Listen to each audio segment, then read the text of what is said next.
گیان بە تەنیا نییە سنە پشتیوانیە، کرماشان بە تەنیا نییە سنە پشتیوانیە، مەڵک شای بە تەنیا نییە سنە پشتیوانیە، ئابدانان بە تەنیا نییە سنای پشتیوانیە، مەرگ بوونەمان بۆ جمهوری سێدارە سنەی خۆڕاگر ژی.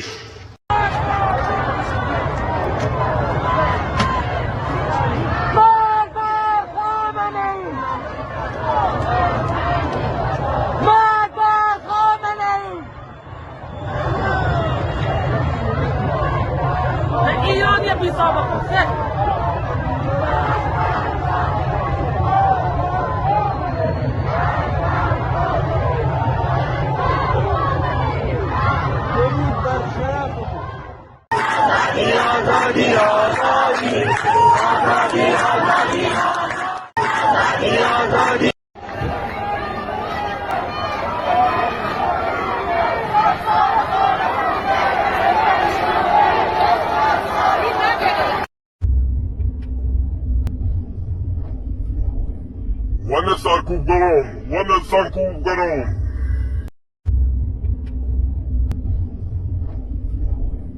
Wanne sarkub garom, wanne sarkub garom.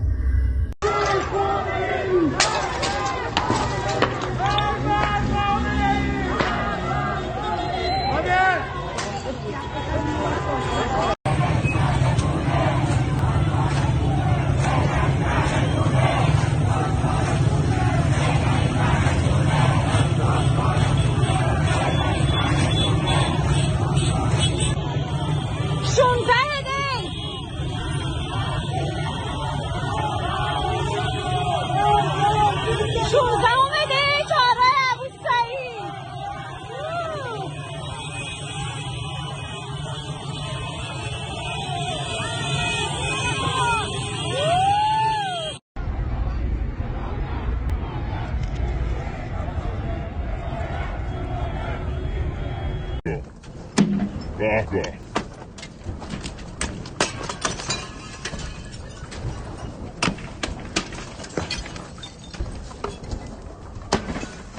Verin. Kuvvet. O Rafi, şuna, verin. Bir verin. Kahve.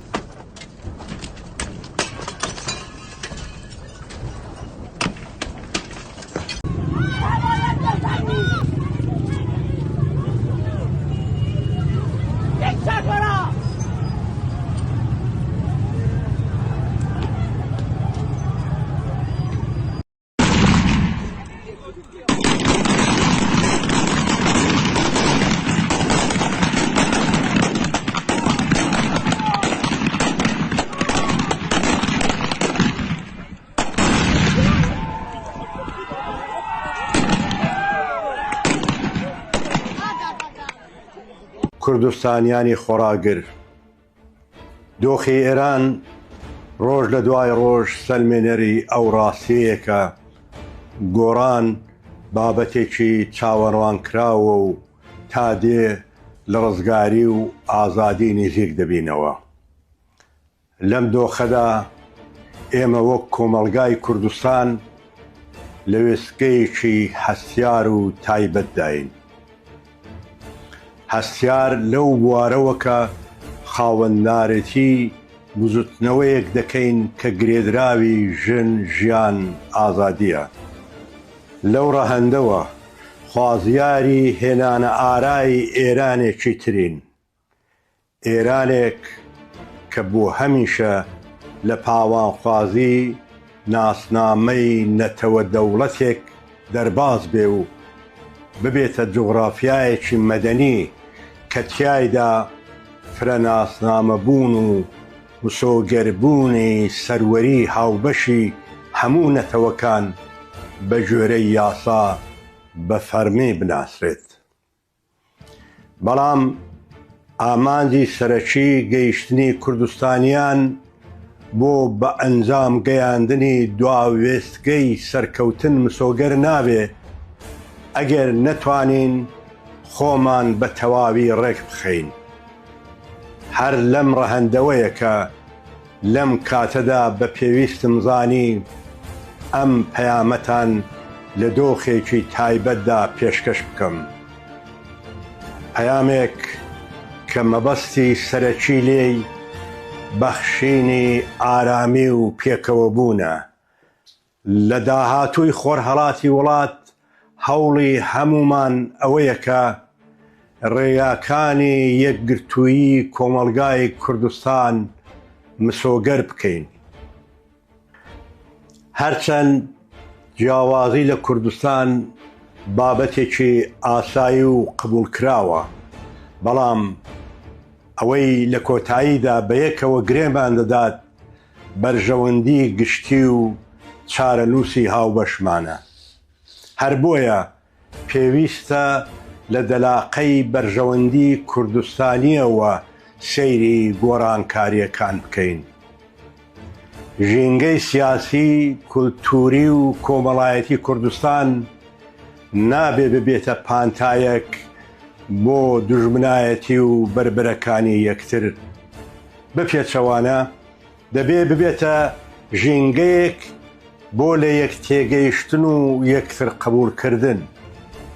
ئامانجیش ئەوەیە کە دەرفەت بە هەلپەرستی و دوژمنانی کوردستان و دابەشبوونمان نەدرێت.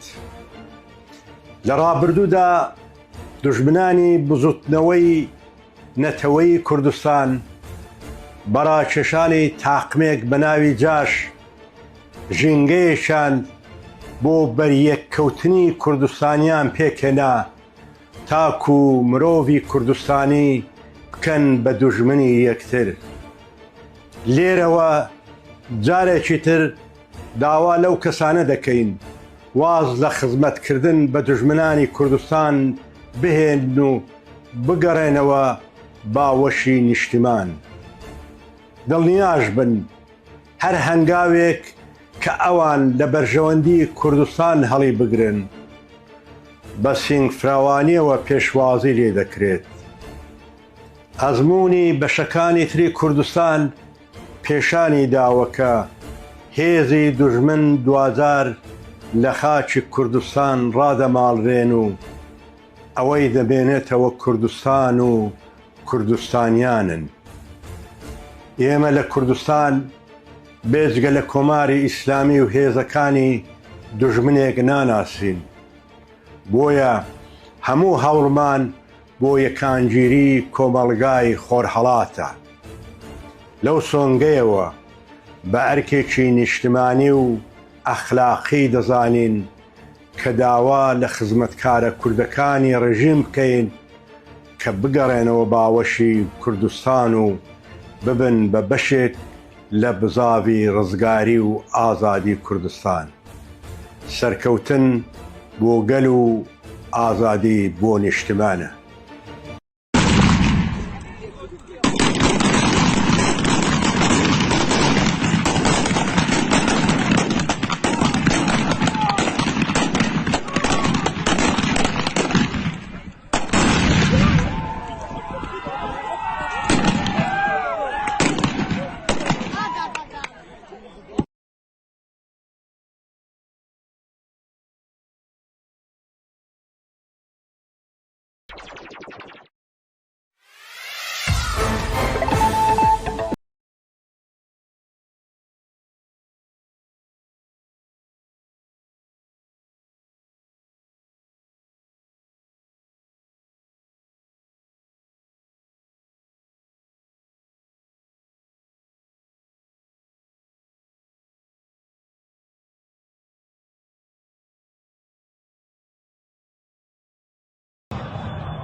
önce kendi.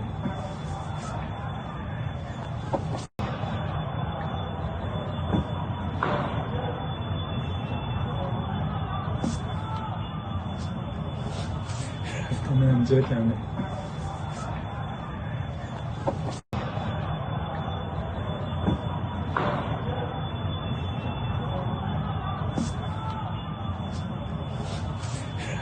önce kendi.